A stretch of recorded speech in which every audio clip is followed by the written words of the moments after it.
In this video, I want to talk about skimming and reading strategies. But first, there's my bird, and she comes and goes. I have her in this video now, and she's going to provide some relief to those whose mind wander.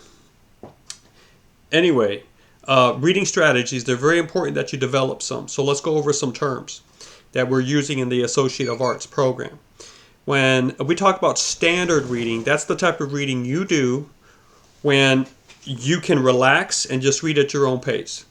So if you read a book or a web page or a magazine article and you enjoy it and you read it and you don't even feel like you're reading it, that's what we call standard reading.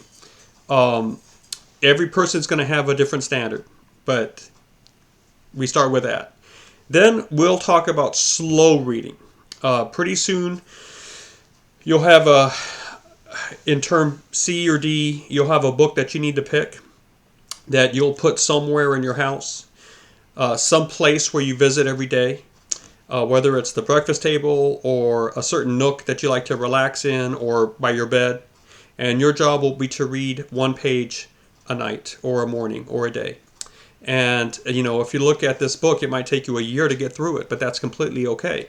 Slow reading means that you simply read for 3 or 4 minutes a day on this book, and you go for as long as you feel you need to go, day by day by day. If you do this 5 days out of 7, by half a year, you might be able to get through some very dense text that you feel like you need to know, like you need to read, but you're not sure when you'll ever do it, because if you actually try to sit down with it and take care of it, you realize you tap out quickly.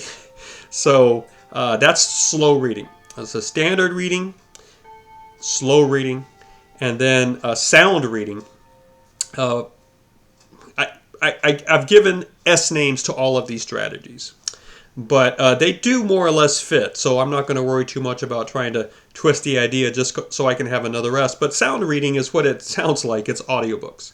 And if you give audiobooks a chance, if you spend the time hooking up your phone right and getting your library card, you can find a lot of material that actually works for you because it's actually an interesting book or whatever, and the narrator is good.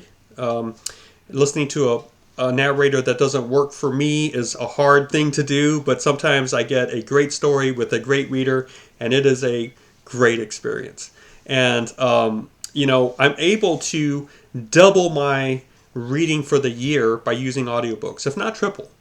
And there are many activities in my life that allow me to multitask in this way. When I'm cooking supper, when I'm cleaning the house, when I'm driving, when I'm exercising, I can just get my phone going, get my headphones on, and I can make headway. All right, so audiobooks are important. That's sound reading. So we have standard, slow read, and sound read.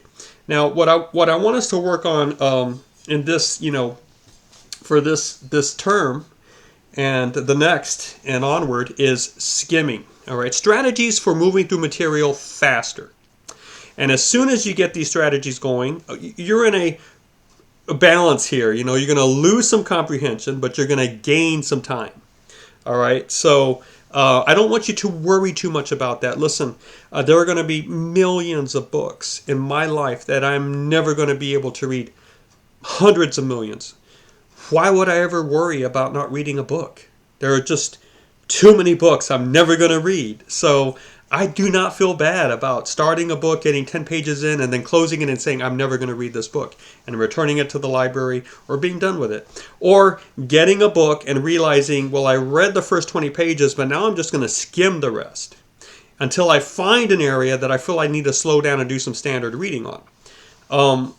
And then, did I read the whole book? No, I skimmed about half of it. But I am not reading books just to read books. I'm reading books to grow. I'm reading books to hear voices. I'm reading books to feel not so alone. I'm reading books to be human. And we are all about conversation. And these books are people's lives condensed into these pages. These are the very important conversations they want to give you, and you need to see if you can connect with that. So, I I read books with intention and with goals. And if I realize that the goal I have for this particular book means that I'm okay just getting the first 20 pages and then skimming the rest, that's what I need to do, because I need to save my resources, which are basically my eyesight and my time. And I'm not going to squander it just by giving a book more attention than it deserves right now in terms of my plan for it. So please, whether or not you like doing this, or after the Associate of Arts or the Bachelor's of Arts, you're going to stop skimming, that's up to you. But we want you to practice the strategy so that when you feel you need to do it, you can. So for skimming, you are moving your eyes quickly over the page. And you might think, well, I'm just going to go ahead and move my eyes horizontally over the page, over the sentence. I would say that's really not skimming. That might be some type of speed reading. We'll talk about that later. But skimming is more of a, you're just dropping your eyes down the page. Or my preferred way to do it is to put my eyes, as I skim through a book, I have two preferred ways. One is to just look right at the middle of the page, and then just look in a circle around that middle. I just look at the middle, and I'm turning, and I'm just looking at the middle, because I don't have to move my eyes as I turn the page. And I'm looking for major words that I can recognize quickly, that give me an idea of maybe what those pages are about. I'm looking for a thin chain of information that will guide me through that book, okay? And keep me more or less aware of what I'm moving through. All right, I already know I'm going to not comprehend 95% of what I'm skimming, but I need to find that 5% that's going to allow me to connect the parts of the book that I actually do read. So one way I'll do it is I'll look right in the middle of the pages and just skim that. Now, if I get a sense that the book has more areas that I do need to slow down and read, I might try another type of skimming, which is a diagonal drop down. Okay, so I will put my eyes at the top right of a page. Okay. Let me see if I can do this. Here's a book, The Arena. All right, about famous arenas. So I will put my eyes here at this. Sorry, here at the top, right up here, and I will just drop it down, and then I'll go over here and drop it down diagonally. Very quickly, just 2 lines down, and I'm looking for major words that will give me an idea of what is on that page. And then if I feel like I need to stop and read more of that page, I will. But skimming is more of a filtering, because maybe it's best to think about, I'm going to skip this page right now unless I find a couple words that tell me that this is important. And so that's what I'm looking for. And then if I don't find that, then poof, next to the next one, okay?